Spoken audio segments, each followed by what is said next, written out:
Madibani jai'an, tidaklah 2 ekor serigala yang sedang lapar dilepaskan fi zuraibati ghanamin, dalam sekelompok kambing, dalam segerombolan kambing, biafsad laha, lebih merusak, min hubbil mali wasyaraf, daripada cinta harta dan cinta jabatan, fi dinir rajulil muslim, pada agamanya seorang laki-laki yang muslim.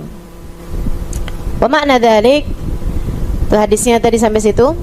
Wa makna dzalik, keterangan dari beliau artinya adalah anna hubbal mali wal jah, sesungguhnya cinta harta dan cinta kuasa, yufsidani dina sahibihima, lebih merusak kepada agamanya seseorang, aktsar mimma yufsidud di'banil ja'ian, lebih banyak daripada kerusakan yang bisa ditimbulkan oleh 2 serigala lapar, idza ursila fil ghanam, apabila dilepas di kawanan kambing-kambing.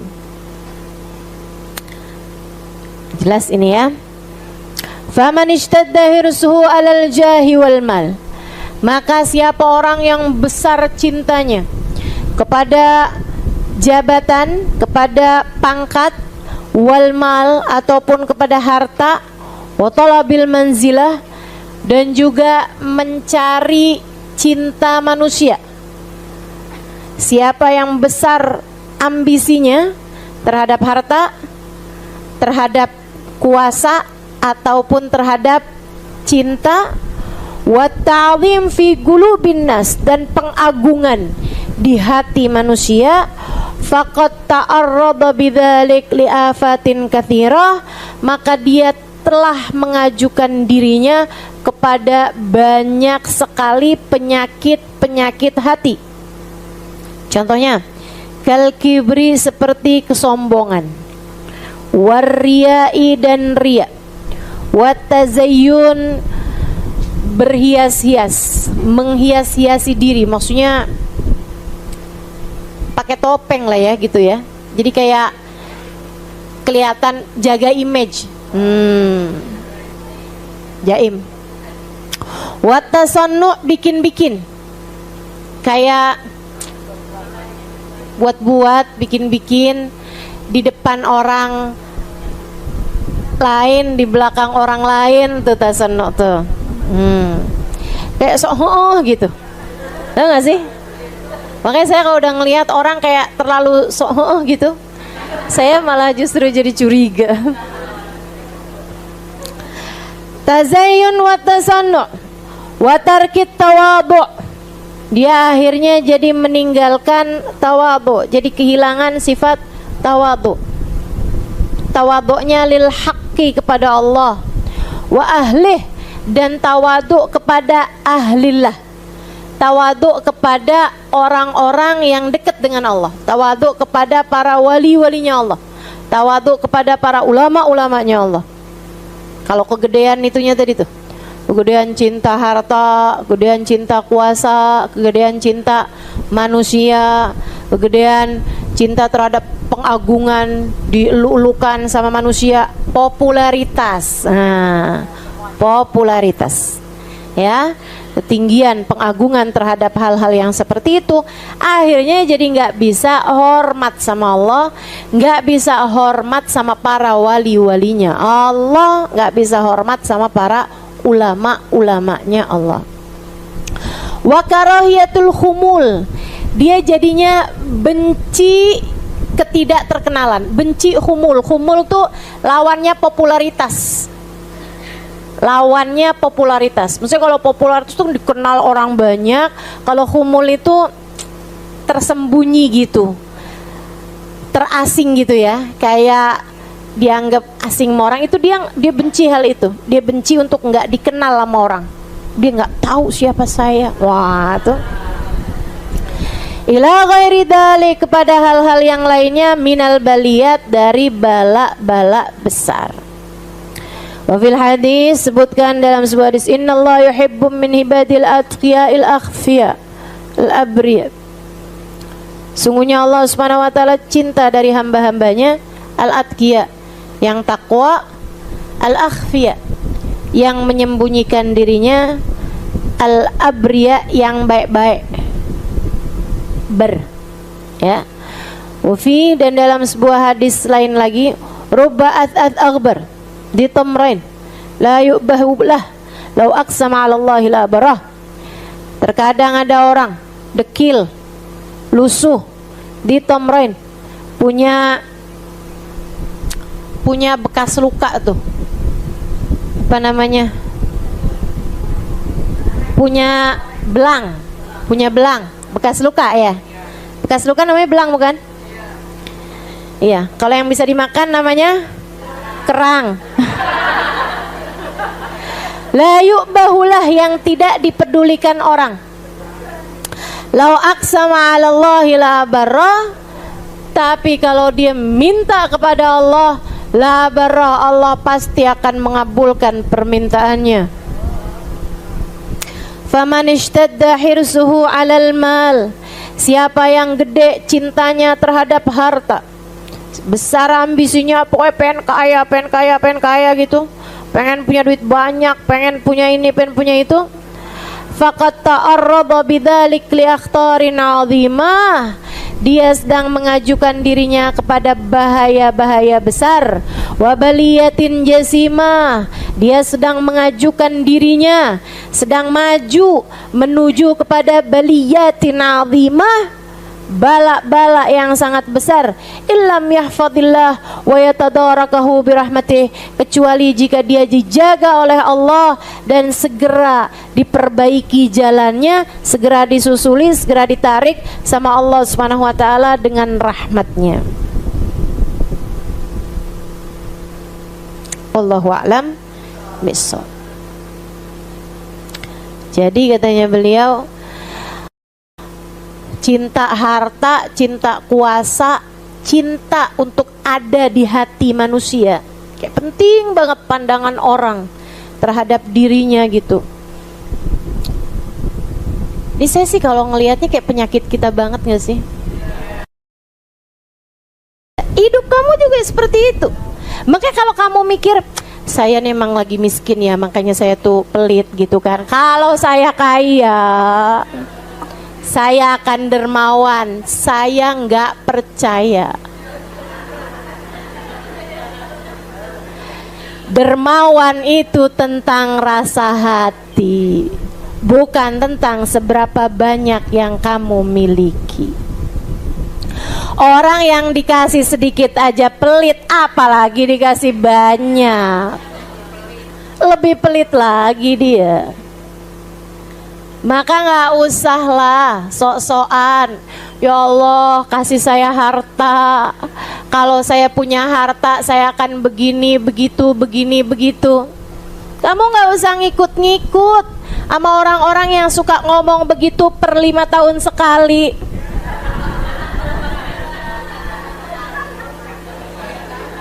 Janji-janji palsu.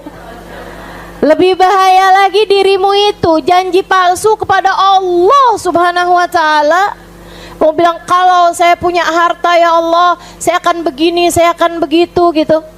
Teman-teman sih sekalian, nggak bisa gitu. Makanya nih ya, ada banyak orang tuh yang dikasih ujian saat miskin dia mampu lewati, dikasih ujian saat kaya belum tentu dia lewati. Ada banyak orang yang kepleset justru di saat kaya. Ada banyak orang yang tertipu justru di saat kaya. Ada berapa banyak orang yang tertipu justru di saat ketika dia punya segalanya. Ada berapa banyak orang ketika jadi rakyat jelata, dia mengerti caranya menjadi seorang hamba. Akan tetapi ketika ia dinaikkan dengan menjadi seorang yang punya kuasa, ia pun lupa caranya menjadi seorang hamba, terlena dengan jabatan dan kuasa, merasa dirinya sesiapa. Bahaya. Bahaya. Makanya teman-teman saya sekalian, saya hampir nggak pernah deh doain orang biar kaya. Saya doain orang biar utangnya kebayar, iya. Teman-teman tahu itu kan? Saya sering doain. Karena kesian saya sama orang punya utang.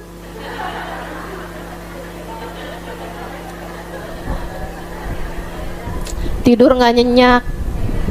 Sekalinya tidur mimpi didatengin.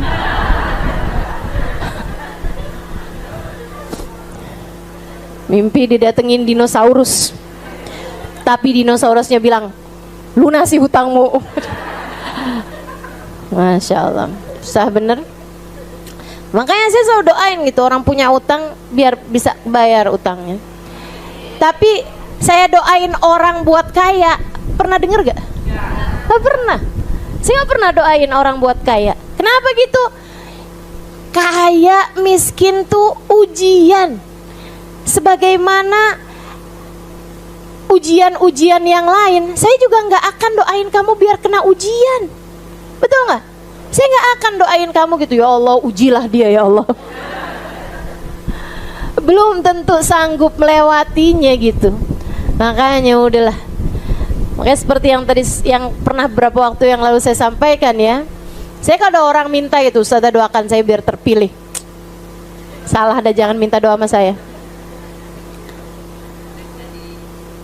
Jangan minta doa sama saya gitu, urusan-urusan begituan. Karena kalau saya doain, bisa jadi gak terpilih. Kalau doa saya mustajab. Kenapa gitu? Karena saya mendoakannya untuk selamat dunia akhirat. Dan belum tentu punya kuasa bisa bikin orang selamat. Hisabnya tambah susah. Hisabnya tambah susah. Teman-teman, hisabnya susah. Hisabnya jabatan tuh bukan main-main. Hisabnya jabatan tuh bukan main-main. Bahkan yang benernya aja nih, yang bener tapi dia nggak adil, misalnya bener nih, cuman maksudnya ada banyak hal yang dia nggak kerjakan dengan sebagaimana mestinya gitu, itu datang lewat jembatan dalam keadaan pincang. Itu yang bener jalaninnya gitu. Gimana yang haram-haram dikerjakan, misalnya dia udah ngerjainnya tuh dengan benar, tapi ya ada aja kan namanya ketimpangan, ya kan, mesti ada aja gitu.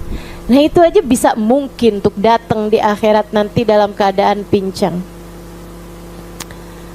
Apalagi kalau dia tertipu dengan jabatan, udah deh serem.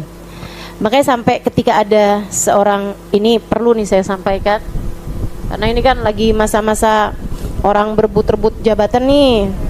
Saya sih bilangin ini buat ibu-ibu nih ya, biar nggak nyalon. Kalau mau nyalon yang di situ aja, salon muslimah khusus perempuan. Sehingga sekalian, udah deh aman-aman kamu cari selamat aja udah.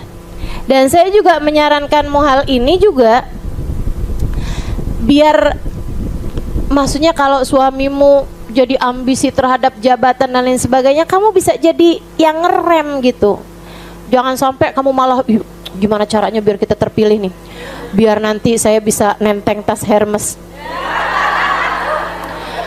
biar saya nanti bisa jalan-jalan ke luar negeri dengan gratis.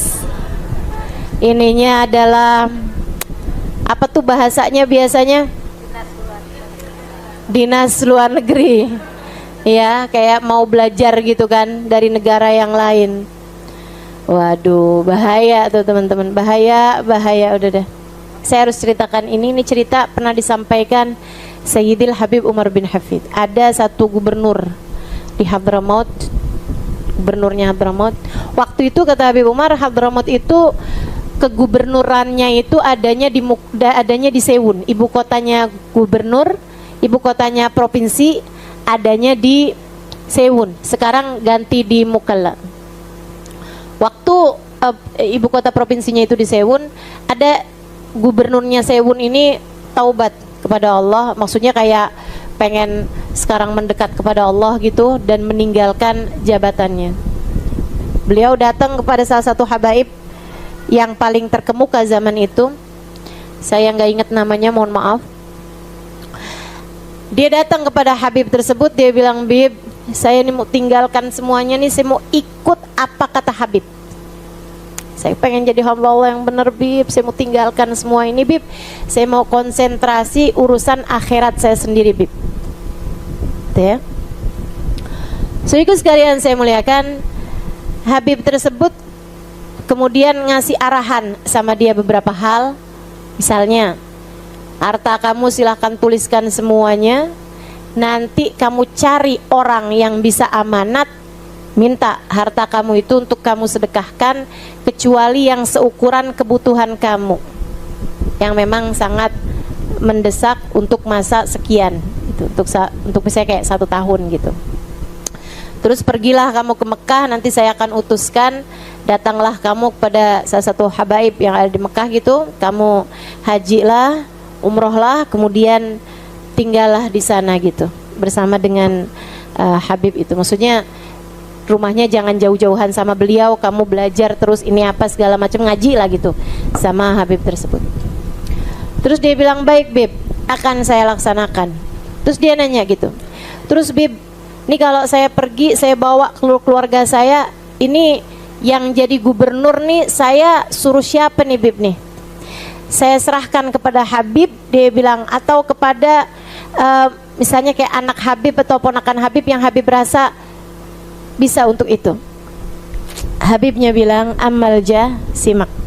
Ini cerita disampaikan guru kami, Sayyidil Habib Umar bin Hafid.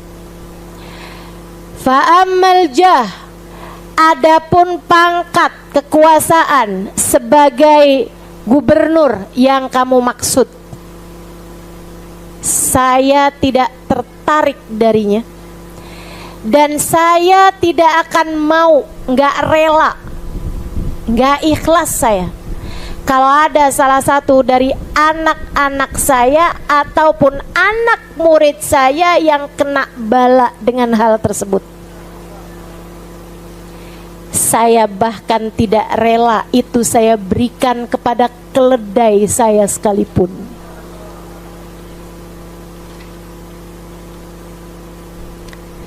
Dia bilang, jadi kamu lihatlah orang-orang di sekelilingmu itu yang mau.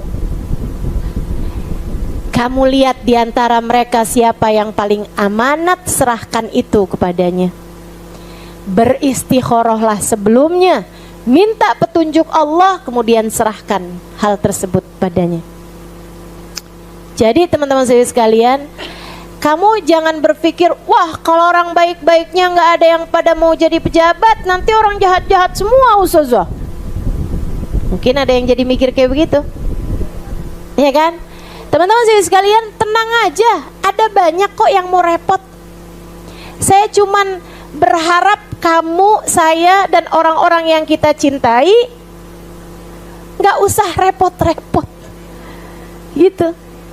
Nggak usah repot-repot ngambil bagian yang sangat rentan tersebut, sangat berpotensi untuk membuatmu celaka tersebut. Sambilan kita doakan yang terpilih di antara para pejabat-pejabat kita adalah orang-orang yang bisa mengemban amanat dengan cara yang baik. Kan gitu? Nggak usah khawatir, nggak ada yang mau. Dari zaman dulu sampai zaman sekarang yang mau sama kekuasaan banyak. Justru kalau kita menjadi orang-orang yang tidak tertarik dengan kekuasaan, ini malah justru jarang, asing, aneh yang kayak kita. Betul? Saudaraku sekalian saya muliakan, kira-kira kalau saya nyalon kepilih nggak?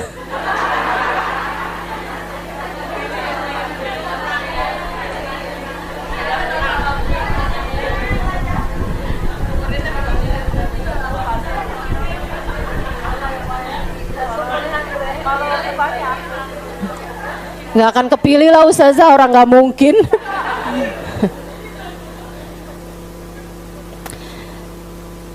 Kami bahkan tidak rela hal itu kami berikan kepada keledai kami. Tuh sampai segitunya tuh. Ya Allah, mudah-mudahan Allah selamatkan kita semua. Amin ya rabbal alamin. Emang apa ya, potensi sombong, potensi hal-hal kayak gitunya tuh besar banget teman-teman. Belum lagi potensi dosa, potensi suap, potensi korupsi, potensi apa lagi? Pokoknya ada semua, banyak banget tuh dosa-dosanya tuh. Potensinya tuh banyak banget gitu. Makanya emang udahlah, bismillah, insyaallah kita hidup sebagai rakyat jelata aja. Kita nih ya dihisab sama Allah atas tanggung jawab kita sendiri aja nih, belum tentu lulus loh. Belum tentu lulus. Kullukum ra'in wa kullukum mas'ulun an ra'iyatih. Kata Nabi Muhammad, semua dari kalian adalah penggembala, dan semua penggembala hanya akan dimintai tanggung jawab atas gembalaannya. Itu kata Nabi Muhammad, kullukum ra'in, kullukum mas'ul an ra'iyatih. Maksudnya gimana Rasul? Seorang ayah akan dimintai tanggung jawab dari istri dan anak-anaknya. Seorang majikan hanya akan dimintai pertanggungjawaban terhadap orang-orang yang bekerja di bawahnya. Sehingga sekalian, ibu akan dimintai pertanggungjawaban terhadap anak-anaknya. Datang seseorang kepada Nabi Muhammad, ya Rasulullah, saya tidak punya istri, saya tentu saja nggak ada anak, saya seorang perempuan, katanya Bapak. Datang seorang perempuan kepada Nabi, dia bilang, ya Rasulullah, saya seorang perempuan, saya udah nggak punya suami, saya nggak punya anak. Berarti saya nggak akan dimintai pertanggungjawaban atas apapun kan wahai Rasul? Takut dia. Kata Nabi Muhammad, sesungguhnya matamu adalah amanat. Allah akan mintai pertanggungjawaban atas apa yang diperbuatnya. Sesungguhnya tangan kakimu adalah amanat. Allah akan mintai pertanggungjawaban atas apa yang diperbuat oleh keduanya. Sesungguhnya lisanmu adalah amanat. Allah akan bertanya tentang apa yang kamu gunakan dengannya. Sesungguhnya waktu yang Allah berikan kepadamu adalah amanat. Allah akan pertanyakan kepadamu bagaimana kamu menggunakannya. Ini andai nggak punya banyak harta, kita akan dimintai pertanggungjawaban atas waktu kita, atas anggota tubuh kita. Ini aja kita belum tentu selamat, teman-teman saudaraku sekalian. Ini aja kita belum tentu selamat. Masya Allah. Inna sam'a wal basara wal fuada kullu ulaika kana anhu mas'ula. Nabi Muhammad kemudian membacakan firman Allah Subhanahu wa taala yang tadi saya baca. Sesungguhnya sama, pendengaran, wal basar, penglihatan, wal fuad, rasa hati, kullu ulaika kana anhu mas'ula, semuanya akan dimintai pertanggungjawabannya oleh Allah Subhanahu wa taala. Mudah-mudahan selamat semuanya.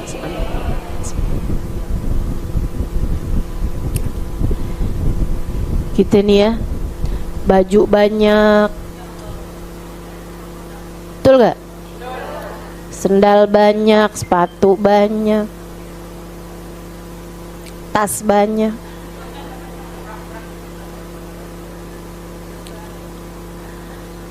Harganya itu juga akan dihisab sama Allah, gitu kan? Biar kata murah juga semuanya akan dihisab sama Allah. Kamu ngambil lebih daripada apa yang kamu perlukan gitu. Ya Allah, mudah-mudahan Allah baguskan di niat, Allah baguskan di cara kita mendapatkan harta kita insya Allah. Dan Allah karuniakan kepada hati kita qanaah terhadap apa yang kita punya, dan kedermawanan untuk berbagi terhadap apa yang kita punya. Amin ya rabbal alamin. Sehingga kita diberi kemudahan untuk menjalani hisabnya kelak insya Allah. Jadi kata Nabi Muhammad kayak gitu tuh, di banjaian ursila fi zuraibati ghanamin. Dua ekor serigala lapar banget. Itu kan dia nggak lapar aja, maksudnya lapar biasa aja gitu, atau nggak lapar. Dia tuh kalau ngelihat kambing diterkam, teman-teman. Serigala itu, karena serigala itu adalah binatang buas. Binatang buas itu dia akan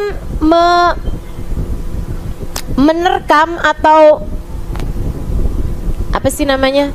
Iya, memangsa. Ya. Saya gaya nggak tuh? Ingat bahasa Arabnya nggak? Ingat bahasa Indonesianya? Saya ingat bahasa Arabnya gitu ya, bahasa Indonesianya memangsa. Sehingga sekalian dia akan memangsa binatang-binatang yang lebih lemah daripada dia, kayak kambing, kucing, ayam gitu kan. Serigala nih, kelinci gitu, kancil. Nah itu dia akan memangsa binatang-binatang tersebut, bahkan tidak dalam keadaan lapar. Nah ini nih lapar banget. Ceritanya dia bisa berada di kawanan serigala, di kawanan kambing. Waduh, udah tuh. Siap-siap aja tuh. Entar yang ini pincang kambingnya, yang satu lagi mati, yang satu lagi, pokoknya udah ngerusak tuh. 2 ekor serigala itu tadi merusak kawanan gerombolan kambing-kambing sebab dia sedang sangat lapar. Kata Nabi Muhammad, tuh ibaratnya 2 ekor serigala itu, yang satu harta, yang satu kuasa.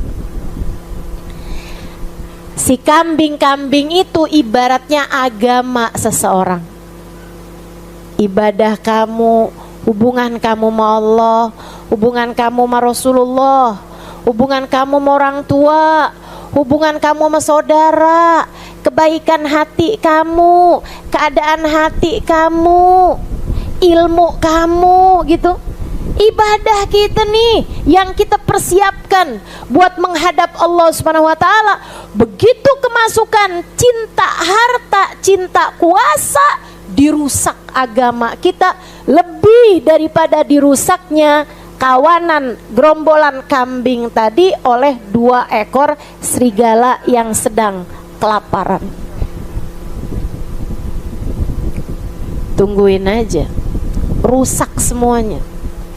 Jadi sekalian, hubungan sama Allah rusak, hubungan sama Nabi Muhammad rusak, hubungan sama orang tuanya banyak juga yang jadi rusak, hubungan sama pasangannya, sama rumah tangganya banyak juga yang rusak, hubungan sama ulama banyak juga yang rusak. Nih hubungan-hubungan nih banyak yang jadi rusak.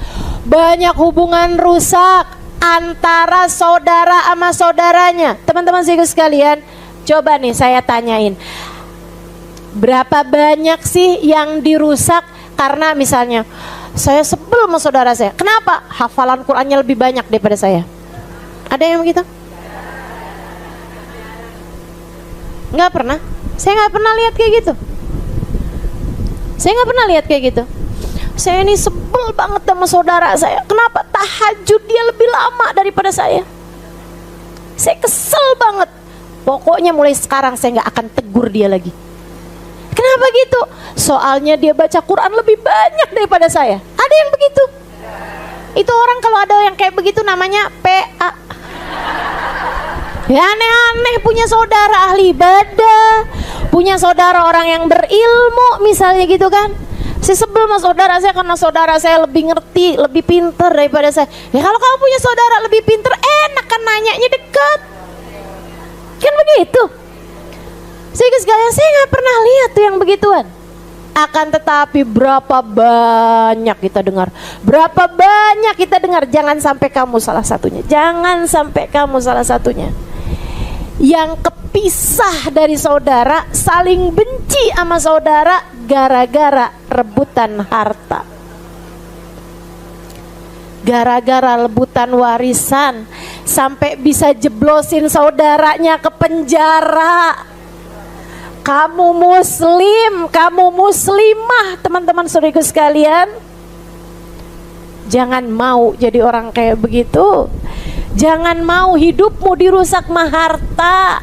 Jangan mau hidupmu dirusak sama kekuasaan, sama jabatan. Tidak ada yang lebih berharga daripada agamamu. Tidak ada yang lebih berharga daripada hubunganmu dengan Allah Subhanahu wa ta'ala. Gak ada harga yang cukup untuk membayar kehilanganmu terhadap saudaramu, meski harta seisi dunia sekalipun. Karenanya berulang saya sampaikan padamu, kalau ada saudaramu merebutkan warisanmu, kasih. Kenapa gitu? Karena lebih baik kehilangan harta daripada kehilangan saudara. Harta bisa dicari, teman-teman. Harta bisa dicari. Tenang, Allah kalau lihat hatimu mau melepaskan sesuatu yang diperebutkan saudaramu, kamu lepaskan hal itu, kamu berikan kepada saudaramu dalam keadaan halal, lillahi ta'ala, karena Allah subhanahu wa ta'ala. Hatimu lega, kamu berikan kepada saudaramu lillahi ta'ala, karena Allah subhanahu wa ta'ala. Mustahil Allah tidak menggantikan untukmu dengan yang lebih baik. Mustahil. Saya menjaminkannya untukmu. Saya menjaminkannya untukmu, saudaraku sekalian. Percayalah jaminan saya. Ada orang-orang yang mau merebut hartamu dari orang-orang yang dekat denganmu. Ayahmu misalnya, anakmu misalnya gitu kan. Kasih. Lebih baik kehilangan harta daripada kehilangan keluarga. Lebih baik kehilangan harta daripada kehilangan keluarga. Jelas ya? Berat bener Ustazah. Kan mau naik kelas. Emang gitu kok. Kan mau naik kelas. Alhamdulillah si Ustazah, keluarga memperebutkan harta sih nggak ada Ustazah. Yang ada adalah saya. Kamunya gitu memperebutkan harta. Ya Allah, jangan dong. Jangan. Itu nyeselnya sampai ke ubun-ubun, teman-teman. Nyeselnya tuh senyesel-nyeselnya tuh. Pokoknya jangan. Nih ya, terhadap urusan warisan. Nih saya bilang ini. Ya ini nyata nih. Ini pengalaman beneran disampaikan oleh guru-guru kami. Dan memang kita lihat juga dalam keseharian kehidupan umat manusia nih. Harta warisan itu kalau dibagi dengan cara yang benar, ya, dengan yang sudah diaturkan Allah, semua menerimanya dengan hati sukarela, lapang dada, semuanya menerima, semuanya seneng, gitu kan? Itu akan jadi harta yang paling berkah. Dipakai usaha enak, dipakai ini enak, pakai itu enak. Lihatin aja. Salah satu dari abrokul amwal, salah satu dari harta paling berkah tuh, melanjutkan usaha keluarga. Lanjutin usahanya keluarga itu salah satu usaha paling berkah. Kalau dibaginya dengan baik, dengan takwa dan dengan cinta, gitu. Ada kakak yang bilang sama adeknya, iya deh ambil aja deh, misalnya gitu. saya udah ini kok, udah cukup, udah nggak apa-apa, buat kamu aja. Adanya bilang, nggak usah kak, nggak apa-apa kok kak, saya juga masih cukup kak. Alhamdulillah, kakak kan mungkin juga perlu buat urusan-urusan yang lain, nggak apa-apa kak, ambil aja. Kamu beneran? Ada beneran? Iya nggak apa-apa kak, kakak ambil aja. Ini kan juga harta dari orang tua kita kak, gitu. Biar semuanya juga pada ikutan dapat berkah harta orang tua, gitu kan? Itu yang kayak begituan tuh.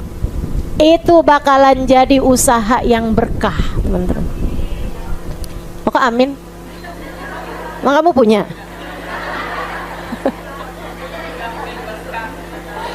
Pokoknya ibu-ibu nih ya, asal dengar kata berkah, surga, terserah konteksnya apa, yang penting amin dulu dah.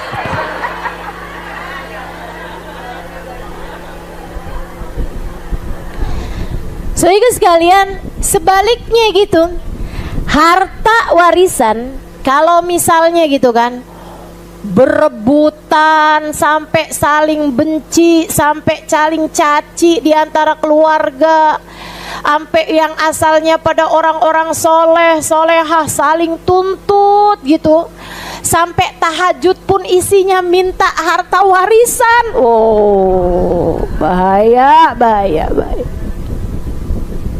Bahaya tuh. Kalau udah kayak begitu tuh, tahajud minta menang di pengadilan urusan warisan. Kalau menang pengadilan maksudnya apa? Saudara kamu penjarakan dan kamu minta gitu sama Allah Subhanahu wa taala.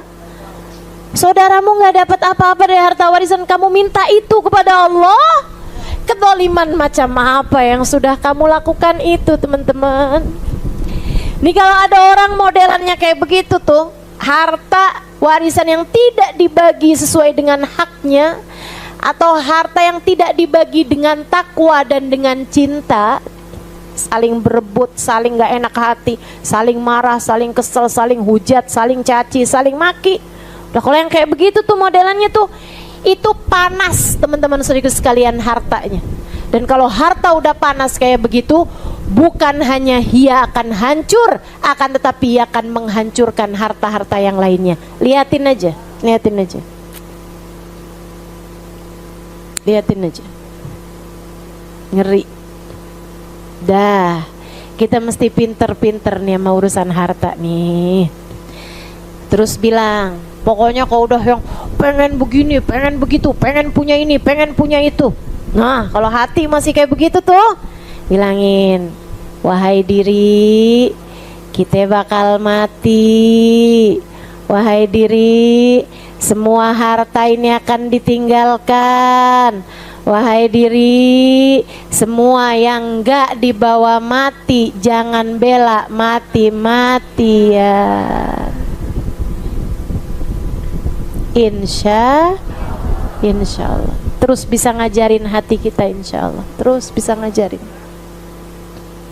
Amin ya rabbal alamin.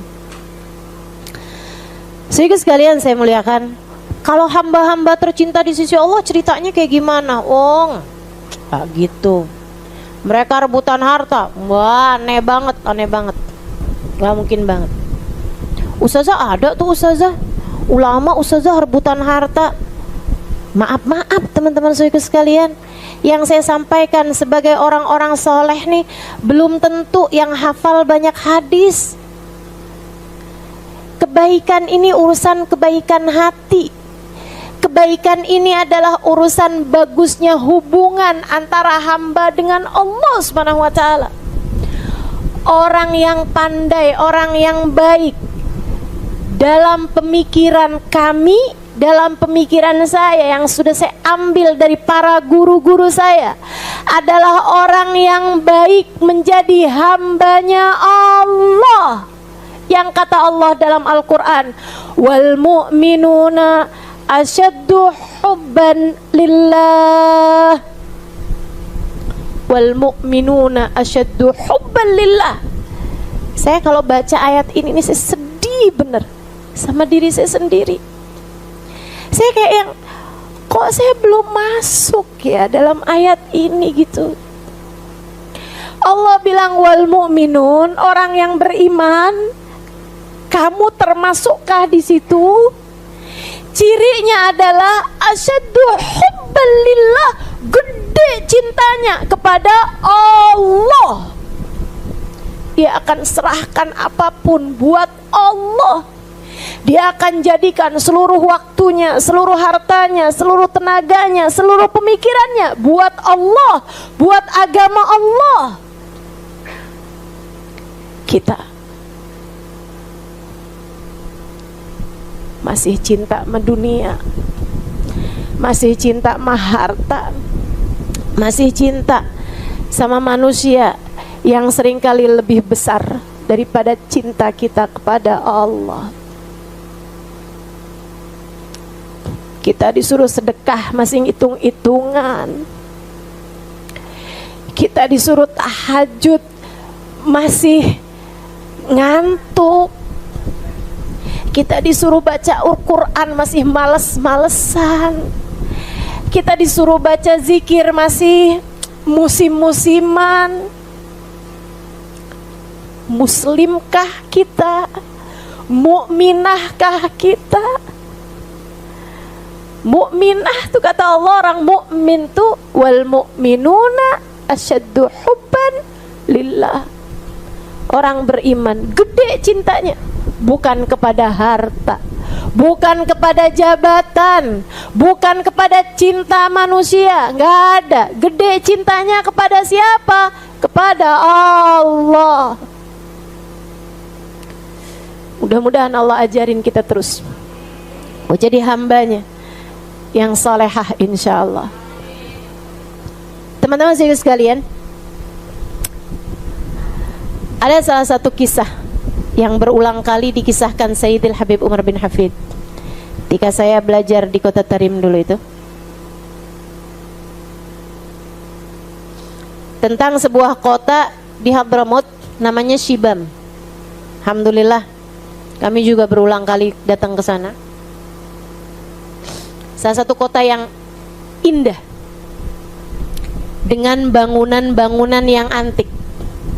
Jadi sekalian, Shibam itu kotanya tuh rumahnya gede-gede.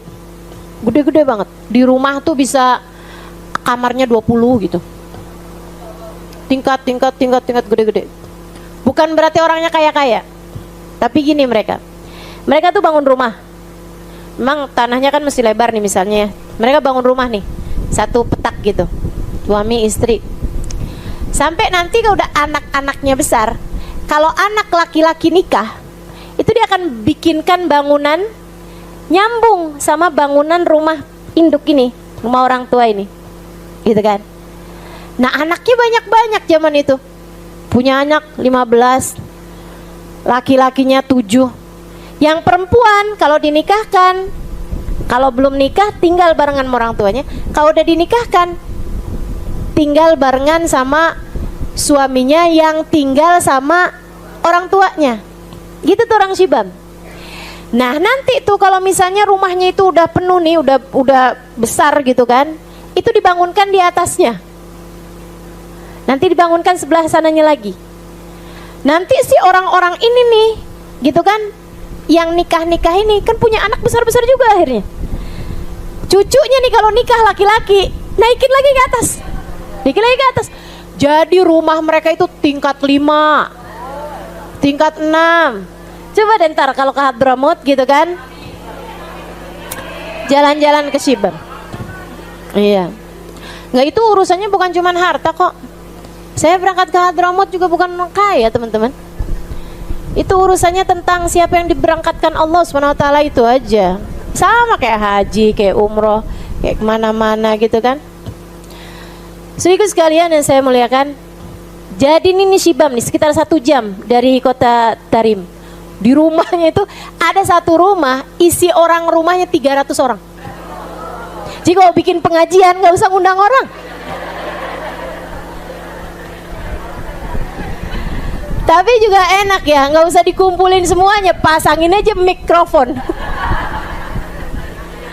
di semua ruangan gitu kan. Assalamualaikum warahmatullahi wabarakatuh. Mari kita ngaji ya anak-anak. Udah full 300 orang satu rumah. Ini antik banget nih Shibam. Shibam doang tuh yang kayak gitu tuh. Yang lain-lain nggak terlalu kayak gitu juga gitu. Sehingga sekalian, nah di Shibam nih beberapa tahun lalu, ini ceritanya nih ya. Kalau yang tadi tuh bukan cerita yang disampaikan Habib gue. Saya lihat sendiri gitu kan. Saya heran gitu. Lu rumah orang gede-gede amat ya. Ternyata 3 generasi. Dari kakek ke anak ke cucu, dan cucunya juga udah berkeluarga gitu, 3 generasi tinggal di situ.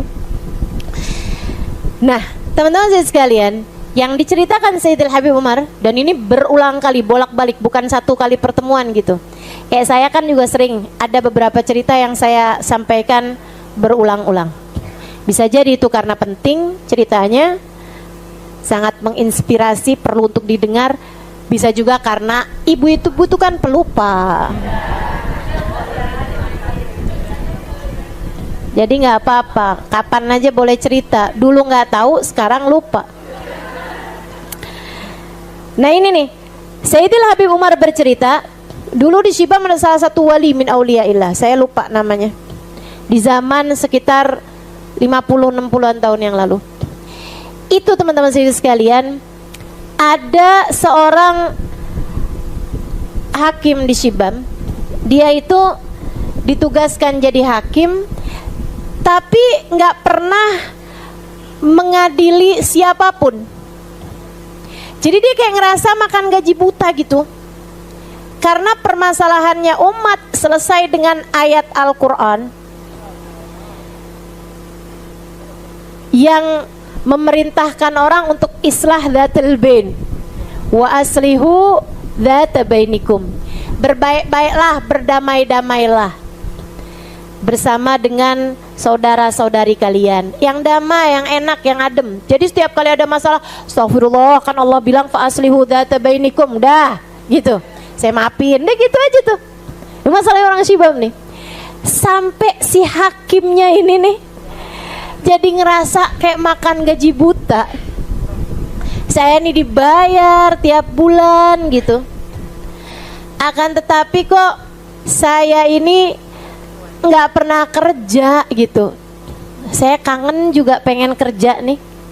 Sampai satu hari ada orang yang mengajukan tuntutan, datang ke meja pengadilan. Waduh, girang banget ya. Alhamdulillah, akhirnya saya nggak jadi makan gaji buta. Itu udah berbulan-bulan nganggur tuh dia jadi hakim. Jadi dia pun bikinlah meja pengadilan gitu kan, dipakai tuh ruangannya tuh, ruangan pengadilan kota Shibam. Ada penuntut, ada tersangka gitu ya. Ya, ada penuntut, ada tersangka, terdakwa, belum tersangka dong, terdakwa. Ada penuntut, ada terdakwa, ada saksi-saksi, ada juri, gitu ya. Nah, ada pembela, ya. Ada saksi, ada pembela, sama ada hakim. Hakim inilah yang memutuskan. Teman-teman saya sekalian, jadi sidang pun dimulai. Silahkan, siapa nih penuntutnya nih? Saya, Pak Hakim. Ya, silahkan Pak. Jadi gini ceritanya nih Pak Hakim. Saya ini Pak Hakim sebagai pihak pertama. Saya ini beli tanah Pak Hakim sama pihak kedua. Bapak ini nih terdakwa. Oh ya.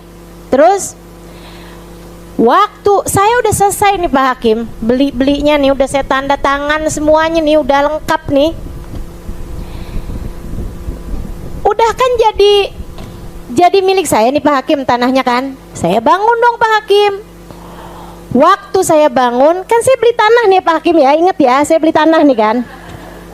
Saya beli tanah aja loh Pak Hakim. Saya bangun tuh tanah, kan saya gali nih Pak Hakim.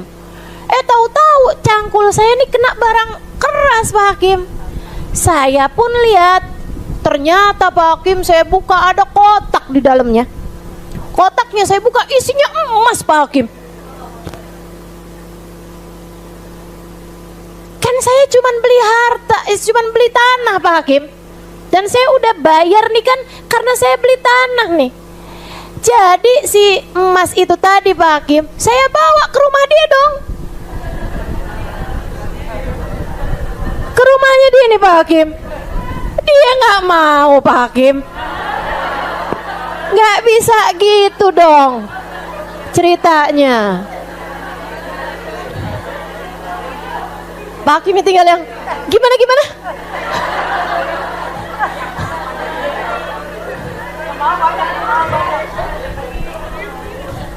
Lagi diceritain urusan gak cinta harta aja pada mau noh.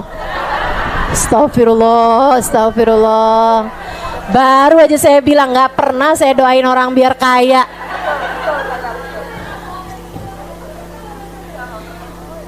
Akhirnya Pak Hakimnya nanya sama dia, betul apa yang didakwakan? Betul Pak Hakim. Sekarang saya akan mendengar dari sebelah kamu nih. Gini Pak Hakim, kan saya udah jual Pak Hakim tanahnya. Kalau saya jual tanah Pak Hakim, ya kan ama di dalamnya, mana saya tahu Pak Hakim.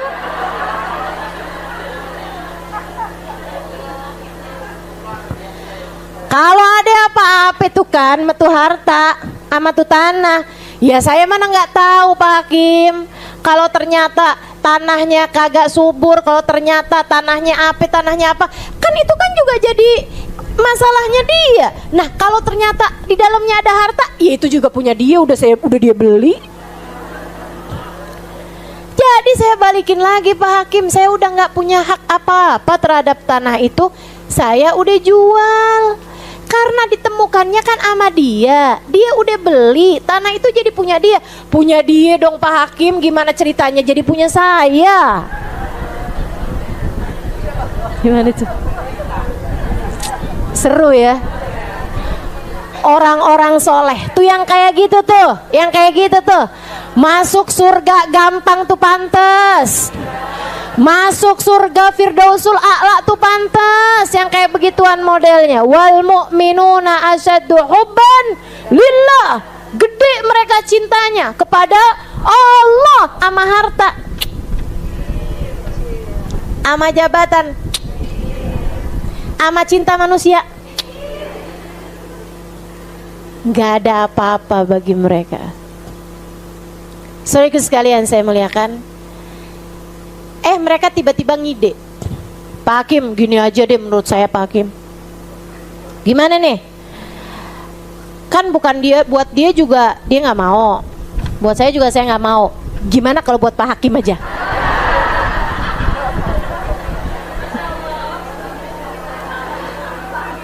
Hakimnya teman-teman, nih coba nih ya, biar yang demen-demen di suap apa tuh biar denger juga nih cerita kayak beginian nih.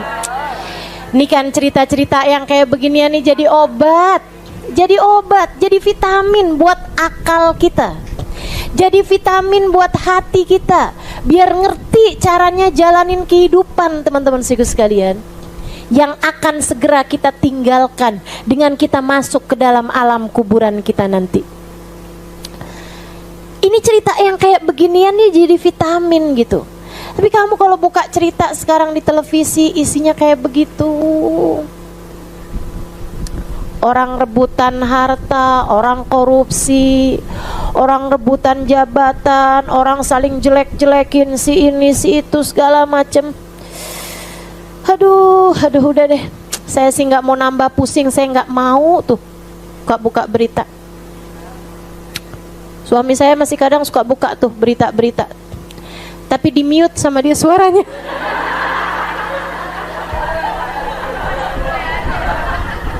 Aneh-aneh aja emang, ya Allah. Terus dia suka nanya, itu ngomong apa ya? Nanyanya sama saya. Aneh-aneh aja. Itu kira-kira ngomong apa ya, Dek? Saya bilang namanya saya tahu. Barangkali kamu bisa baca bibir. Kocak. Saudara sekalian saya muliakan. Jadi kata mereka, gimana kalau buat Pak Hakim aja? Kata hakimnya, ya Allah, Satu nggak mau bala, yang satu nggak mau bala. Kalian mau timpakan balanya buat saya? Keren, keren. Cara nilai hartanya keren, keren. Pengen tuh saya jadi orang keren-keren macam mereka. Pengen saya. Saya nggak pengen jadi orang-orang keren yang orang-orang sebut keren itu. Apa? Oh, terbang pakai pesawat, duduknya di eksekutif, di bisnis. Keren menurut kamu? Enggak. Menurut saya enggak. Nyampenya sama aja.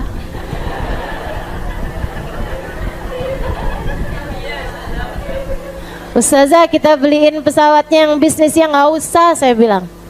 Kenapa gitu Ustazah? Nyampenya barengan. Ntar kalau nyampenya duluan boleh. Selagi nyampenya barengan nggak usah aja. Teman-teman sih sekalian saya muliakan, apa sih yang orang-orang anggap keren? Saya nggak kepengen tuh keren-keren yang model begituan. Saya lebih tertarik untuk keren versi saya yang sudah diajarkan oleh guru-guru saya. Tuh yang kayak gitu keren. Sesungguhnya kebesaran seseorang dalam pandangan saya, kata Sayyidina Muhammad Al-Bagir alaihi ridwanullah. Saya lama tuh mikirin ucapannya baru ngerti. Lama gitu. Sesungguhnya besarnya seseorang dalam pandangan saya tergantung dari seberapa kecil dunia dalam hatinya. Bener banget, bener banget, bener banget. Itu keren yang sesungguhnya. Semakin kecil dunia di hati seseorang, semakin besar pula lah orang tersebut nilainya dalam pandangan Allah dan dalam pandangan para wali-walinya Allah SWT.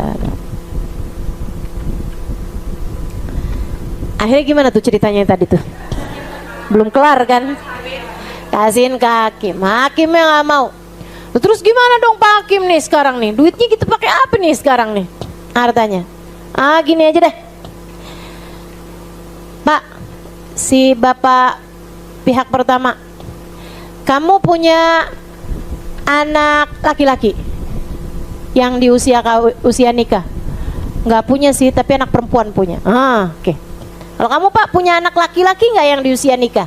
Punya saya Pak Hakim. Kawinin aja. Kawinin. Keluarkan dulu buat zakatnya. Zakatnya banyak teman-teman. Kalau harta nemu kan itu harta karun. Zakatnya 20%. Keluarin dulu zakat. Nah nemu, ini kan nggak ada ikhtiar apa-apa juga kan, gitu. Jadinya zakatnya 20% buat orang Islam dong, 20%. Nah itu menurut saya sih 50% aja juga pantas. Oh, emang ya punyanya dia gitu. Malahan di negara kita malah peraturannya kan punyanya pemerintah ya, ya kan ya. Nah itu ikut dah apa katanya peraturan negara di mana kita berada. Tapi kalau secara hukum Islam tuh itu namanya ma'din. Nah, namanya tuh harta rampasan, harta temuan. Itu ada hukumnya tersendiri. Jadi zakatnya 20%. Dikeluarkan zakatnya dulu 20%, sisanya bikin dah kalian pesta pernikahan, suami istri nih kan, awinin, bikin pesta pernikahannya, kemudian bikinin rumah ini apa segala macam, pakai harta tersebut tuh buat anak-anak kalian itu. Ya udah deh kalau gitu Pak Hakim. Iya deh. Kerjain tuh sama mereka. Itu juga nggak pakai pacaran dulu, ta'arupan segala macam. Udah cuma dikawinin aja tuh. Hamba-hamba tercinta di sisi Allah.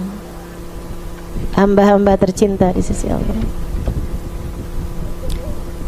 Imam Syafi'i mau masuk masjid lagi haji, mau masuk Masjidil Haram. Imam Syafi'i namanya terkenal tapi orangnya sangat sederhana, low profile. Nah ya, saya kalau mau nyebut yang agak bahasa Inggrisnya agak takut salah nih. Ya nggak apa-apa lah ya, jangan semua mau diborong ya kan. Udah bagus dikasih ngerti bahasa Arab dikit-dikit gitu kan. Bahasa Inggris nggak ngerti nggak apa-apa lah ya. Yang penting saya ngerti I love you.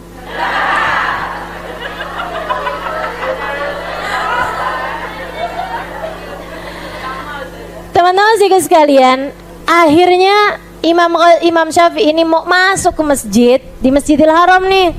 Beliau sedang mengerjakan ibadah haji gitu. Dalam hari-hari haji udah selesai itu hajinya. Beliau mau masuk ke Masjidil Haram gitu. Tahu ketemu sama salah satu pengusaha, salah satu orang kaya gitu di depannya masjid. Akhirnya ngasih duit. Halah, Imam Syafi'i ini terima kan? Namanya orang dikasih, adabnya dikasih diterima gitu. Makanya kalau kamu bilang, Ustazah katanya ulama-ulama tuh sebaiknya jangan cinta dunia, saya amplopin mau kok. Lah ya kalau kamu kasih, kamu emang seneng kalau kamu ngasih terus ditolak? Ya, nggak suka juga kan? Man u'tiya faradda sa'ala walam yu'ta. Itu katanya Nabi Muhammad SAW. Perkara kamu habis itu ngasih lagi kepada orang lain tuh urusan lain. Tapi kamu kok dikasih, kecuali kalau kamu tahu orangnya memang adalah orang yang sangat dolim, orangnya dapat hartanya tersebut dengan harta yang nggak halal, udah pasti, gitu kan? Tolak, teman-teman, tolak.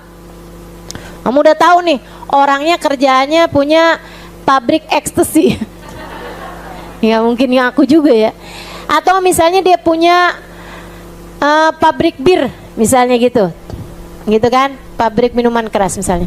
Nah terus abis gitu dia ngasih sama kamu, dia nggak punya usaha lain selain usaha tersebut, begitu. Nah itu uangnya hukumnya haram. Kalau udah tahu kamu memang orangnya ini adalah orang yang duitnya haram, kamu tolak teman-teman, kamu tolak aja udah langsung. Tapi kalau orangnya tersebut kamu nggak tahu, atau setahu kamu ya orangnya pekerjaannya halal, kalau diberi oleh seseorang terima. Kenapa gitu? Sebab saya nggak tahu ini apakah ucapan Nabi ataukah itu ucapan dari orang-orang soleh ya. Tapi ini beredar dan sering disampaikan oleh guru kami juga, Sayyidil Habib Umar bin Hafid, man u'tiya faradda sa'ala walam yu'ta. Siapa yang diberi kemudian dia menolak, akan datang waktunya dia minta dan dia tidak diberi. Jadi adabnya kita kalau dikasih terima. Apapun aja pemberiannya terima aja. Gitu kan? Urusan kamu nantinya mau kasih sama orang lain, ya udah kasih sama orang lain. Gitu. Sehingga sekalian saya muliakan, nah Imam Syafi'i paham nih urusannya. Jadi ketika dikasih sama orang, ya dia mau terima, dia harus terima gitu. Dia terima nih. Dia terima sebelum masuk masjid nih, dia bentangkan surbannya. Uang-uang itu terdiri dari uang-uang dinar dan dirham, uang emas sama uang perak. Teman-teman, sama beliau digeletakin di situ. Taruhin tuh di apa sih namanya? Diginiin loh, apa sih? Disebarin di atas surbannya tadi itu. Taruhin di atas surbannya, disebarin gitu. Terus dia bilang, yang perlu silakan ambil, yang perlu silakan ambil. Itu nggak kena orang Indonesia. Diambil sama surban-surbannya. Ya nih kira-kira kayaknya begitu modelnya.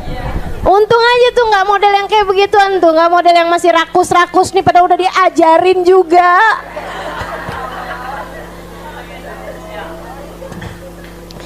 Sehingga sekalian saya mulai sampai udah mau hatam nih kitabnya nih. Hati kita masih di situ-situ juga, masih di urusan harta juga, cintanya masih nggak gerak juga dari dalam hatimu. Nih kayaknya Imamul Haddad nih mesti ngajarin apa lagi nih.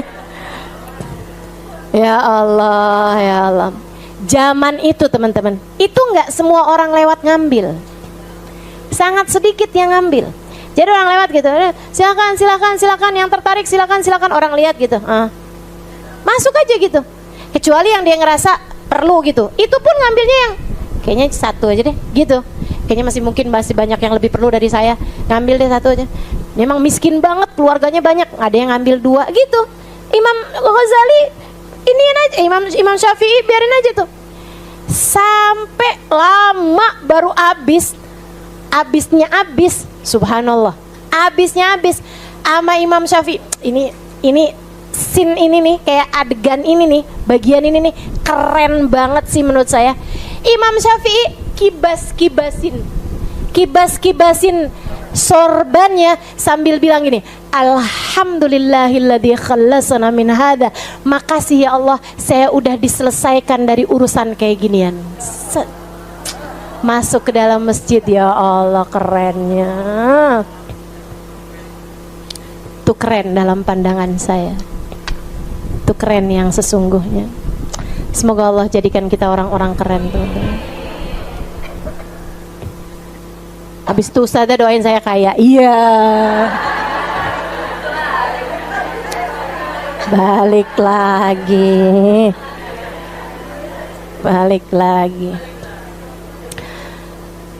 Faman ishtadda hirsuhu 'anil jahi wal mal talabal manzila wa ta'dhim fi qulubin nas faqad ta'arrada bidzalika li afatin katsira. Siapa yang gede cintanya terhadap harta, terhadap jabatan, talabil manzilah. Ibu-ibu, teman-teman saya sekalian ya, terhadap jabatan nih kan. Cuma kita lihat aja tuh. Ini dalam hari-hari ini aja kita dibuat sumpek setengah mati nih. Apalagi ntar hari-hari ke depan. Saya cuman kesian aja tuh sama orang-orang. Sampai mau-maunya bohong, mau-maunya menghalalkan segala cara. Ya Allah, teman-teman. Sampai yang waktu pemilihan gubernur tahun kapan itu bener-bener loh. Ada gitu orang-orang yang memang didatengin orang-orang serangan fajar tuh sehari. Siangnya itu pemilihan tuh, paginya itu serangan fajar katanya istilahnya. 1 suara 1 juta. 1 suara 1 juta. Ya ampun. Tuh enaknya kalau kayak gitu gimana tuh Ustazah? Soalnya ada yang bilang ambil uangnya, jangan coblos orangnya. Enggak sih, saya enggak setuju. Jangan terima uangnya. Ya kan begitu ya? Uang haram, teman-teman. Kamu mau dia ngerusak harta kamu yang lain? Naudzubillah min dzalik, naudzubillah min dzalik. Udah nggak usah deh gitu, nggak usah, jangan terima. Kita nggak perlu gituin, kita nggak perlu. Jangan mau hanya untuk sekedar itu ya, hanya untuk sekedar kamu bisa biar dapat uang, kemudian kamu mau-maunya gitu, nerima uang yang haram kayak begitu. Jangan. Makanya nih, sampai serem nih, dan ini dari dulu nih teman-teman saya sekalian, dari zaman udah dah, ini urusan ribuan tahun, yang namanya orang rebutan kekuasaan, sampai perang sana perang sini, sampai darah tertumpah ribuan orang banyaknya. Rebutan apa sih mereka? Kuasa. Rebutan jabatan, rebutan kuasa, pengen kekuasaannya sampai ke sana gitu kan. Yang ngebom tuh kamu pikir rebutan apa? Rebutan apa coba? Rebutan kuasa, teman-teman. Sampai yang kayak kepengen merdeka, kemudian membela begini begitu gitu kan, kepengen kepisah dari negerinya gitu, sampai mau ngebom orang ini apa segala macam. Rebutan apa menurut kamu? Kuasa yang diperebutkan sampai nyawa jadi nggak ada harganya. Bahkan kayak sesuatu hal yang kita nggak mau percaya, tapi emang faktanya ada. Pemilihan kapan tahu itu, sampai penjaga ininya banyak yang meninggal dunia. Betul apa enggak? Ya ampun, kayak nggak percaya gitu. Sampai bisa-bisanya, artinya diapain tuh? Dibunuh dengan cara apa saya nggak ngerti juga gitu. Sampai bisa tuh nyawa jadi taruhannya. Kayak apa dosanya?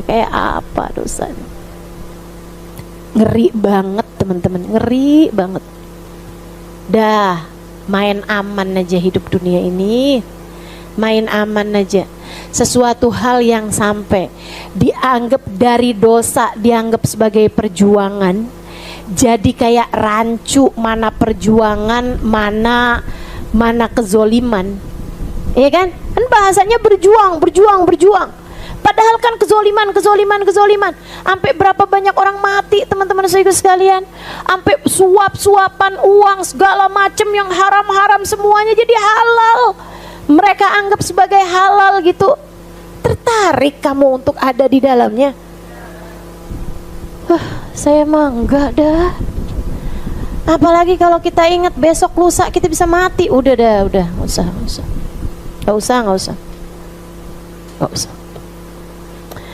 Itu kalau yang mengajukan dirinya untuk berebut ambisi terhadap harta maupun terhadap kekuasaan, talabul manzilah wa ta'dhim fi qulubin nas, dan dia mencari pangkat popularitas di hadapan manusia. Faqad ta'arrada bidzalika liafatin katsirah. Dia sedang mengajukan dirinya kepada penyakit-penyakit yang sangat banyak. Selebihnya teman-teman, subhanallah. Ini di zaman ini kita bisa lihat gitu, orang kalau Allah mau populerkan, populer aja, nggak ngapa-ngapain aja bisa aja populer. Kenal Gus Baha? Yang di luar nggak kenal.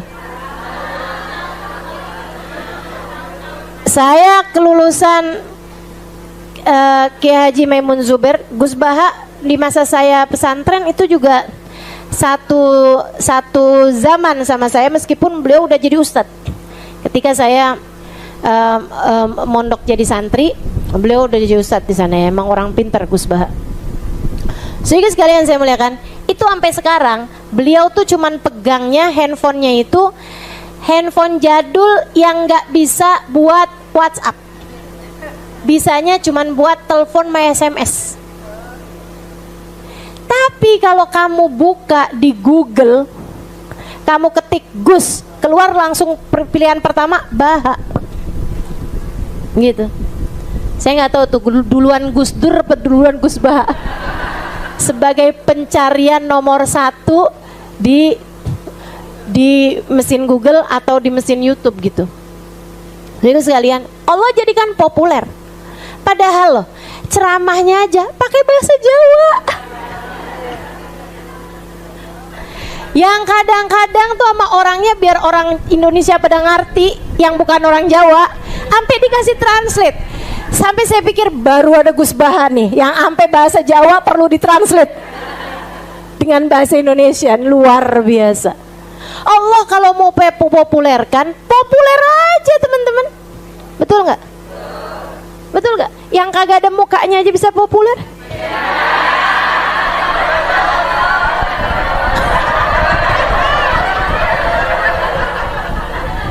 Hanya sekedar biar kamu ngerti tuh loh, kalau Allah mau kasih orang terkenal aja.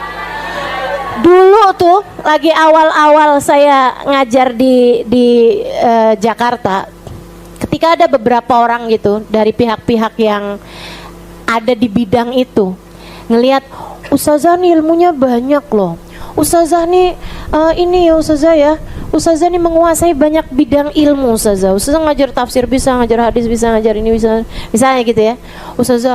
Ustazah gimana kalau ngisi di televisi kami Ustazah? Ada banyak stasiun televisi yang menawari saya. Bahkan sebelum saya maksudnya ya, sebelum saya seperti sekarang gitu ya, sebelum banyak orang kenal,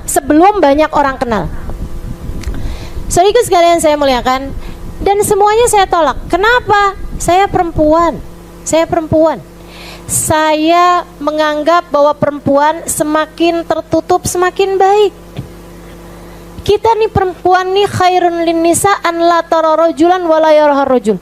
Sebaik-baik perempuan adalah yang tidak melihat laki-laki dan yang tidak dilihat oleh laki-laki. Saya belajar untuk itu. Belum berhasil, tapi saya belajar untuk itu. Belajar untuk tidak melihat laki-laki yang bukan mahram saya, yang bukan suami saya, yang tidak halal bagi saya untuk saya lihat, dan tidak dilihat oleh laki-laki yang bukan mahram saya. Saya belajar untuk itu. Begitu kan? Kalau saya masuk TV, nah kan jadi repot saya tuh akhirnya sampai orang itu bilang kayak begini, Ustazah di TV kami nih Ustazah nggak ada orang pakai cadar, nggak ada Ustazah yang pakai cadar, nggak ada orang pakai cadar gitu kan. Tapi kalau Ustazah mau masuk ke televisi kami akan ajukan Ustazah biar boleh ada orang pakai cadar mengisi di televisi kami. sampai mereka mau turun segitunya loh. Padahal kan bisa aja jadinya televisinya dicap ekstrim gitu kan. Ada orang pakai cadar ini itu di sana gitu. Saya bilang nggak usah deh, saya nggak usah aja. Saya nggak menarik juga, nggak usah. Sehingga sekalian yang saya muliakan, saya tolak dengan pemikiran saya takut. Takut apa? Takut dilihat laki-laki? Enggak. Teman-teman sekalian, itu urusan di luar kontrol saya gitu kan.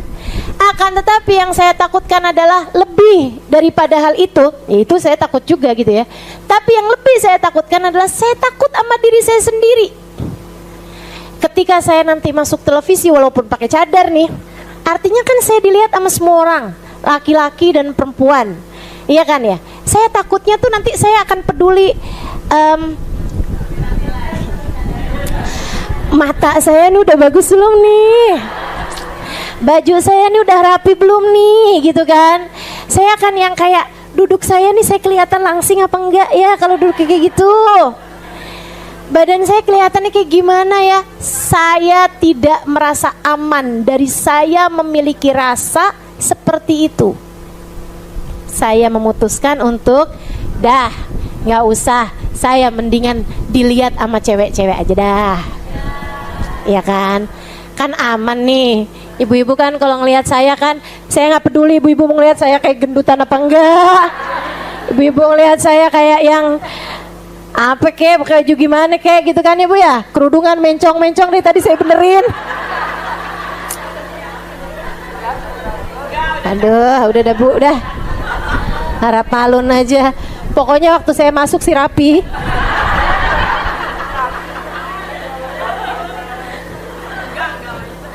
Kapan tuh saya ngajar lepas penitinya, jarumnya. Ya Allah, ya Allah. Ah udahlah. Gitu. Jadi itu yang jadi pemikiran. Saya tidak merasa aman dari rasa hati saya sendiri, Bukan dari rasa hatinya orang. Saya nggak bisa ngontrol apa yang orang lain pikirkan. Tapi saya takut terhadap diri saya sendiri. Tuh loh teman-teman saya sekalian. Serem gitu kan. Jadi ya udah aja lah. Biar ilmunya tersebar ustazah kemana-mana. Survei membuktikan 15 tahun kemudian teman-teman, Masya Allah, nggak pakai muka saya ada di mana-mana, nggak pakai melanggar aturan Allah Subhanahu Wa Taala. Yang di Papua dengerin saya, yang di Pembuang Hulu di tengah hutan dengerin saya, yang di Malaysia, di Singapura, di Hong Kong, nih sekarang nih yang dengerin saya tuh dari negara mana-mana. Masya Allah, luar biasa benar. Allah kalau mau ya kan, Allah kalau mau teman-teman, kalau Allah mau, kamu pengen apa? Pengen ilmu saya manfaat ya Allah. Pengen ada banyak muslimah-muslimah di seluruh dunia mengenalmu ya Allah, mengenal Rasulmu ya Allah dari lisan saya. Pengen ada orang-orang di mana-mana tempat mereka dengar betapa sangat mulianya mereka, karena mereka adalah hamba Allah, karena mereka adalah umat Rasulullah. Saya kepengen perempuan-perempuan yang lagi sedih di rumahnya, yang lagi sedih karena merasa ditinggalkan sama suaminya naksir janda belakang rumah, misalnya gitu. Tiba-tiba dia buka, ya kan, dia buka YouTube, dia buka Instagram, kedengeran tuh suara saya, tenang bu, tenang kak, jangan sedih.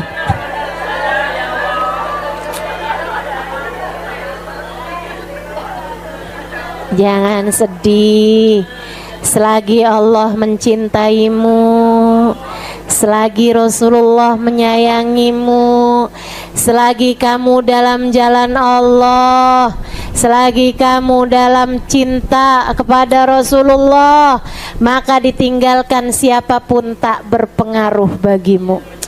Dia terhibur di rumahnya sana, terus doain saya, makasih ustazah. Kan begitu? Dan itu sudah sering saya dengar dari orang-orang. Saudaraku sekalian, ada seorang ibu, seorang perempuan bercerita sama saya, ustazah, saya melahirkan anak saya dan kemudian anak saya bermasalah. Anak saya di inkubator ustazah, saya sendiri juga bermasalah, badan saya juga sakit, saya ada di satu ruangan, anak saya entah di ruangan mana. Saya dari sejak melahirkan dia ustazah dengan disesar, saya belum melihat mukanya ustazah seminggu penuh. Ya Allah ustazah, rasanya kiamat, rasanya kesedihan yang luar biasa. Ustazah, hari-hari itu saya hanya ditemanin suara ustazah, yang setiap kali saya dengarkan tuh, saya rasanya kayak lagi dipuk-puk sama ustazah, kayak lagi dibilangin yang sabar, tenang, tenang, Allah bersama denganmu, tenang, tenang, Allah bersama denganmu. Kita nggak tahu. Itu yang saya harapkan, bukan popularitas. Itu yang saya harapkan, agar suara saya didengar oleh muslimah manapun, agar apa yang saya sampaikan sampai di hati orang-orang sebanyak mungkin.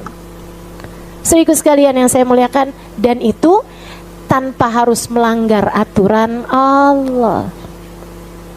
Luar biasa maha baiknya Allah, bukan? Jadi nggak usah minta hal-hal yang kayak beginian nih. Ya Allah, jadikanlah saya menjadi orang yang dicintai oleh semua manusia ya Allah. Nggak perlu tuh yang kayak begitu-begituan. Kalau Allah mau tuh ngasih, Allah akan letakkan kemanfaatan sesuai dengan keperluan. Kan gitu ya? Nah tuh, nah sekarang tinggal bagaimana kamu dah menjadi orang yang berada di jalan Allah Subhanahu wa taala. Berpalingkah kamu ketika ada orang yang menyanjungmu? Hati kamu gimana ketika ada orang-orang yang memuliakan kamu gitu? Gimana dirimu dengan pandangan-pandangan orang gitu? Iya kan ya? Misalnya gitu, kalau saya dibilangin itu ustazah ada yang benci sama ustazah, oh wajar. Saya aja kalau ketemu sama saya belum tentu saya suka. Wajar, oh berarti saya manusia. Teman-teman sekalian saya muliakan, Nabi Muhammad loh, manusia sesuci itu, manusia sempurna itu. Ada yang benci apa enggak? Banyak. Sampai zaman sekarang. Bahkan bukan hanya dari kalangan non-muslim, bukan hanya dari kalangan kafir, yang muslim, yang akunya paling Islam gak suka sama Nabi Muhammad banyak. Yang segala-gala tentang Nabi Muhammad dia gak suka. Sholawatan gak suka, maulidan gak suka, ziarah sama Nabi bid'ah. Apaannya gak suka, apaannya suka, cinta sama Nabi Muhammad. Gak cinta sama Nabi Muhammad namanya, bukan? Saudaraku sekalian, orang merayakan maulid Nabi, hari kelahirannya Nabi, mereka bilang bid'ah.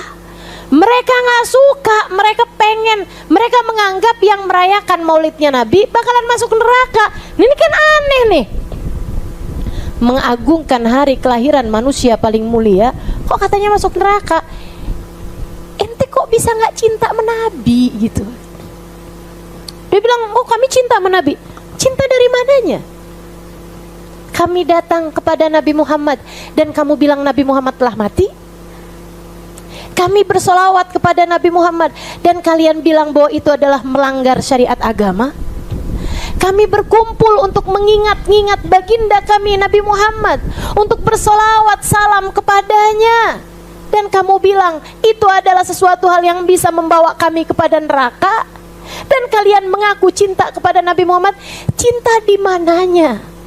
Cinta di mananya? Bukankah cinta artinya adalah mencintai apapun yang berkaitan dengan yang dicinta? Saudariku sekalian yang saya muliakan, Nabi Muhammad sampai zaman sekarang banyak yang benci Nabi. Sampai zaman sekarang sudah 1400 tahun yang silam. Masya Allah. Jadi kalau ada orang benci sama kita, ya wajar banget. Wajar banget. Kamu kalau ketemu sama kamu belum tentu cinta. Betul? Kamu bayangin deh, kamu ketemu sama orang kayak kamu, persis gitu. Kira-kira kamu cinta apa sebel sama dia? Tuh. Makanya Ada orang bilang gitu, ustazah, ada orang sebel mau ustazah gitu. Wajar, saya aja kalau ketemu sama saya bisa jadi sebel saya. Jadi sangat mungkin, iya ampun, kali-kali terus. Dadah. Wa ta'zim fi qulubin nas faqad ta'arada bidzalika li afatin katsira kal kibir. Orang tuh kalau terlalu cinta sama dirinya sendiri, cinta sama harta, cinta sama jabatan, cinta sama keinginan dianggap besar, cinta sama yaitu dia menganggap besar followers, dia menganggap besar orang-orang yang semakin banyak kenal sama dia gitu ya. Dia orang populer, dia orang terkenal, dia orang selebritis gitu. Jadi sekalian saya melihatkan itu dia tuh kayak memungkinkan dirinya, kayak ta'arud, mengajukan dirinya untuk kena berbagai macam penyakit. Penyakitnya tuh apa? Sombong. Kayak orang jatuh di got loh. Kalau misalnya nggak mungkin kan, saya mau jatuh di got tapi saya tetap bersih. Ya ada ceritanya. Kamu jatuh di got, ya berarti kamu ta'arud. Kamu mengajukan diri untuk kotor, untuk bau, untuk kena najis, kan begitu. Demikian pula dengan orang yang cinta harta, cinta jabatan, cinta popularitas, cinta nama baik, harga diri di hadapan manusia gitu. Saya ingat ucapan Sayyidil Habib Umar bin Hafid. Ada hadisnya Nabi Muhammad, sungguhnya harga diri seorang muslim ada pada bangunnya di waktu malam. Kata Habib Umar bin Hafid, jangan merasa punya harga diri kalau kamu bahkan tidak bangun di waktu malam. Kita nih suka ketinggian naruh diri nih. Bangun malamnya kagak, ngerasa dirinya udah kemana-mana. Ibadah malamnya berantakan, tapi ngerasa dirinya kayak ahli surga, ahli surga. Sedih bener. Kal kibir, sombong, ria, tazayun. Jadinya kayak suka ya gitulah, apa namanya, ya menghias-hias diri kayak tampilannya. Jadi penting banget gitu, penting banget untuk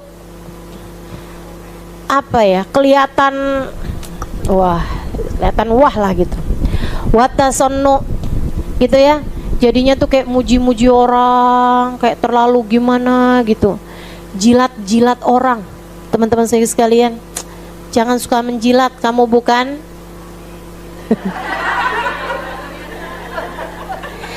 watarkit tawabu. Nah itu benar tuh bahasanya, cari muka. Tasono itu cari muka. Watarkit tawabu, akhirnya kamu jadi nggak tawadu. Lupa kalau kamu itu hamba yang nilainya hamba ada pada penilaian Allah Tuhannya. Kita hamba, nilai kita ada pada penilaian Allah Tuhan kita, teman-teman.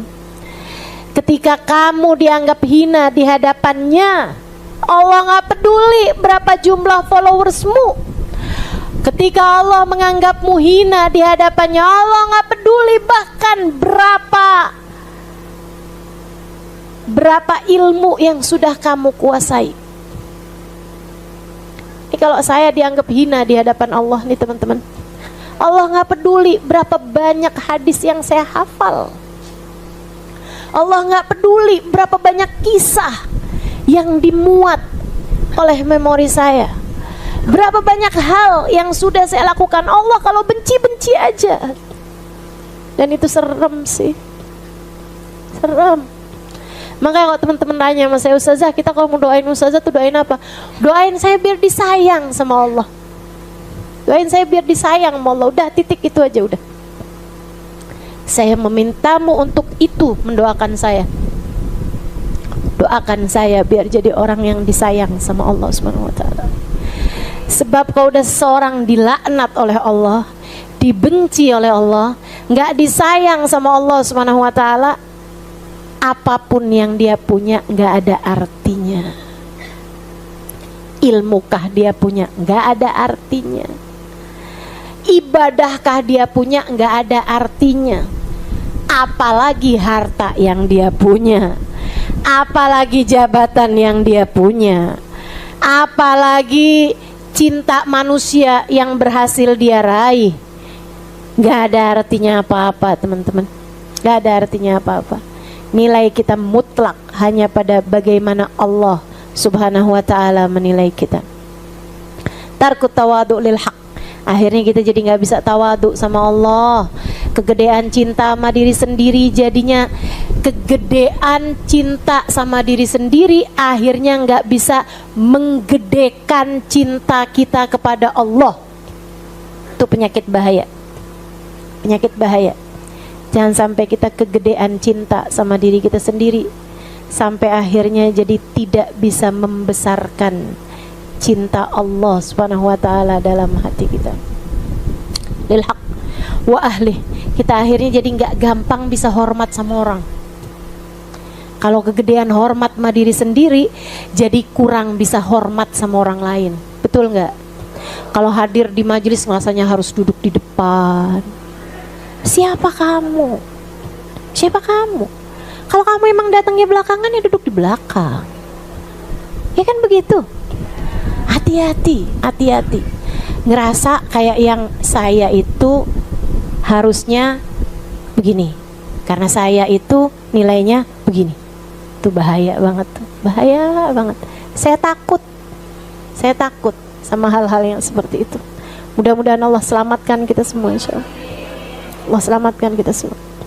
Habib Umar tuh udah jadi Habib nih sekarang, udah jadi orang nomor 1, teman-teman saya sekalian. Udah jadi orang-orang yang sangat dimuliakan gitu kan. Itu Habib Umar tuh lagi masa, maksudnya beliau udah jaya ya, udah punya Darul Mustafa, udah punya Darul Zahra, udah dimuliain orang di mana-mana. Itu lagi masa hidupnya Habib Hasan, kan saya selama di sana kan Habib Hasan masih hidup tuh. Itu Habib Umar kalau ada waktu gitu bisa hadir majelisnya Habib Hasan, datang ke masjid Jami, duduk di mana aja softnya berakhir. Jadi itu di Tarim sana itu sangat mungkin ada seorang santri dari Darul Mustafa atau dari pondok mana gitu, dari Rubat, atau dia belajar gitu di Darul Mustafa di Tarim gitu. Dia hadir majelisnya Habib Hasan, dia duduk, tahu-tahu pas dia noleh sebelahnya Habib Umar. Biasa aja, nggak ngerasa apa-apa. Masya Allah, Masya Allah. Karena kalau beliau lagi banyak tamu, orang-orang pembesar-pembesar gitu kan, orang tua-tua gitu, Habib Umar persilahkan gitu. Saya pernah lihat tuh fotonya tuh. Saya lihat Habib Umar gitu kan, silakan gitu. Beliau persilahkan orang-orang tua-tua duduk-duduk di depan, beliau duduk di belakangnya pintu. Biasa aja. Masya Allah, Masya Allah. Tuh ya, orang-orang dengan kelas berlian yang menyangka dirinya debu belaka. Kita nih kadang suka kebalikan. Kita takut sejatinya kita di hadapan Allah debu, akan tetapi kita ngelihat diri kita kayak berlian.